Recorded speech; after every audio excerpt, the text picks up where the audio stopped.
Hello everyone, it's certainly been a while since you've seen my face, and it's been a while since we've talked about the Dragon Prince on this channel. Now, the thing is, the Dragon Prince actually seems to do quite well on here. My most popular videos are almost all Dragon Prince ones, not Zelda ones, which is kind of annoying, seeing as I've done way more Zelda videos. I think it's time for us to talk about Dragon Prince yet again. The last major Dragon Prince video that I made was probably my video talking about my disappointment with Season 3 of the Dragon Prince, or more particularly the ending. I actually did quite like the season, but I did not like the finale. That's still definitely my most controversial video to date. If you want to know my thoughts on it, watch it. There was a card there. Pretty much, what I said is that I don't think that the finale of the Dragon Prince is consistent with the themes and the ideas it's been building. It moves characters too far forward, or has them do things that is, at least in my opinion, unrealistic, just to get a cool big battle, which I felt was not completely truthful to the show. But today, let's talk about what happens next, because even though Season 4 is a long ways off because of COVID and we don't know what's going on behind the scenes at Wonderstorm, we do know what happens directly after the Dragon Prince Season 3, and that is through this book, Through the Moon, which is a small little graphic novel that has a little story following Season 3. Really, what this was for me was, are the writers going to go back to, in my opinion, the Dragon Prince's roots and start and continue to explore really deep themes and ideas with the characters that I love, or are they instead going to revert to Dragon Prince Season 3 finale, which is just do some cool fantasy stuff for cool fantasy stuff's sake, which is fine, but it's not the show that I loved. Well, I'm happy to report that this small little book here is definitely the Dragon Prince that I loved. And I do love. It's great, and I love the show overall. And let's have a talk about it. Let's have a talk. Basically, this book starts shortly after Season 3 ends, and Rayla gets a dream relating to Viren, and she thinks that Viren might be alive. She also wants to know what happened to her parents. Callum is trying to help her, but she's going through a lot at the moment. At the same time, Lujane, the Moon Lady, has sent a letter to Ezran saying, hey, if you bring this feather from Fifi, the phoenix that died at the end of Season 3, if you bring this feather to the Moon Nexus, then we can actually bring the phoenix back to life.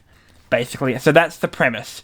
It's them going to the Moon Nexus, trying to revive Fifi, while at the same time, Rayla is dealing with the loss of her parents and trying to figure that out. This story was brilliant in that it really captured the essence of the Dragon Prince. As I was reading it, I could actually imagine the characters speaking. It was that great.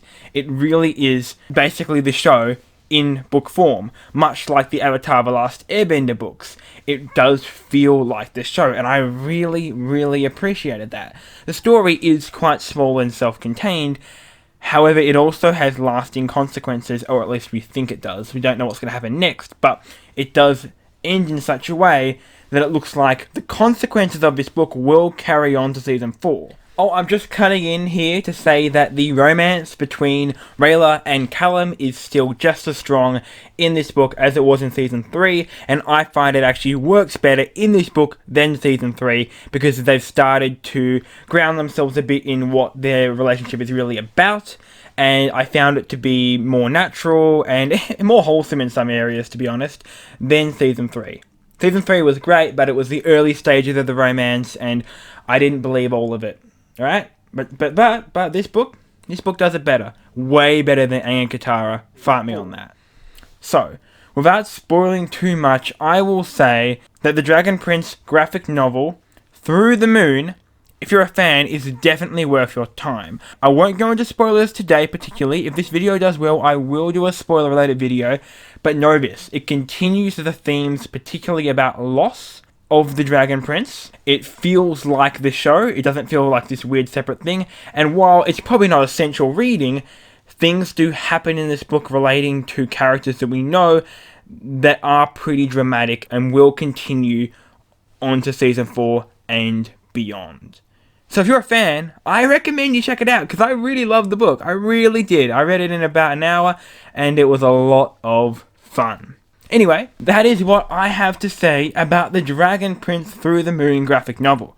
If you enjoyed this video, make sure to leave a like and to subscribe for more, hopefully great content in the future relating to everything from Brandon Sanderson books to the Dragon Prince, to Legend of Zelda, and everything in between. You know, a bit of Lord of the Rings on the side, bit of Wheel of Time, you know, that's sort of nerdy fantasy stuff. I might even get some Christopher Paolini in there with his new sci-fi book.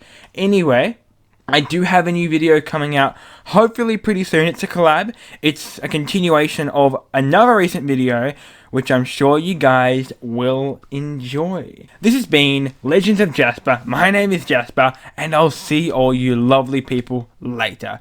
Bye-bye. And remember, if you want another video on this graphic novel, make sure to hit the like button. If we get to 50 likes on this video, you'll definitely get a part 2. Alright, bye-bye.